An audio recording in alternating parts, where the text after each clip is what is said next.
नमस्कार दोस्तों। मैंने कई लोगों ने, लगभग सभी ने अक्सर सुना होगा ये कहते हुए कि अरे वो बहुत बड़ा धन्ना सेठ समझता है अपने आप को। अरे रहने दे यार, तू कोई धन्ना सेठ नहीं है।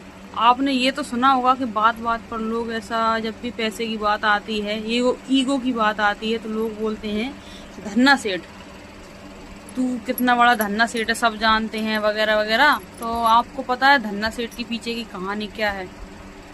धन्ना सेठ के पीछे की कहानी कुछ ऐसी है कि एक छोटा सा बालक था, बच्चा। तो वो लोग जो है वो बहुत ही ज़्यादा गरीब थे। तो एक जगह कथा हो रही थी जहाँ पे साधु संत कथा सुना रहे थे। तो वहाँ पर जो गुरुजी कथा सुना रहे थे, उन्होंने ये कहा कि बिना भगवान को भोग लगाए हमें भोजन ग्रहण नहीं करना चाहिए, नहीं तो ये पाप खा रहे हैं, हम खाना नहीं खा रहे हैं, हम पाप खा रहे हैं।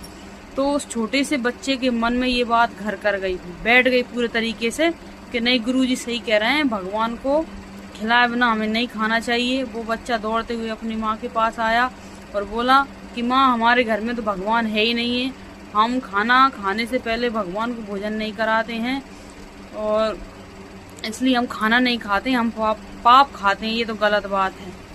तो वो लड़का दौड़ते हुए उन गुरुजी के पास गया और बोला कि गुरुजी, हमें भी भगवान दो, क्योंकि हमारे घर में भगवान नहीं है, मैं भगवान को कैसे भोजन कराऊं। तो गुरुजी ने बोला, बच्चा है छोटा सा, वो क्या समझता है। तो गुरुजी ने उसको टाल दिया कि बेटा, कि जब कथा समाप्त हो जाएगी उसके बाद मैं तुम्हें भगवान दूंगा। तो वो बच्चा वहीं पे बैठा रहा, कथा सुनता रहा। जब कथा समाप्त हो गई तो बच्चा फिर गया, गुरुजी आपने बोला था कथा समाप्त हो जाएगी, इसके बाद मैं तुम्हें भगवान दूंगा।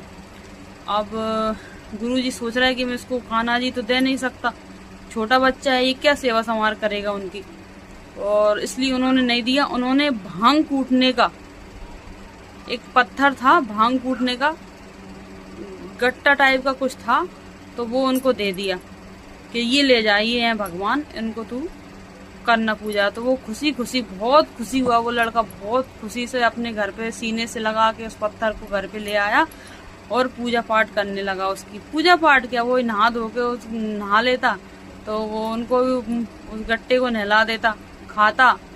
तो पहले उसने क्या किया, उनके घर में बेचारे गरीब थे, तो बाजरे की रोटी बन रही थी, बस बाजरे की रोटी भगवान के आगे रख देता, वो गट्टे के आगे रख देता कि लो भगवान ग्रहण करो। अब वो क्यों ग्रहण करने लगे, पत्थर था वो तो। 1 दिन हो गया, 2 दिन हो गया, 3 दिन हो गया, रोज वो दे भगवान को, खा लो, तो भगवान नहीं ग्रहण करते। तो एक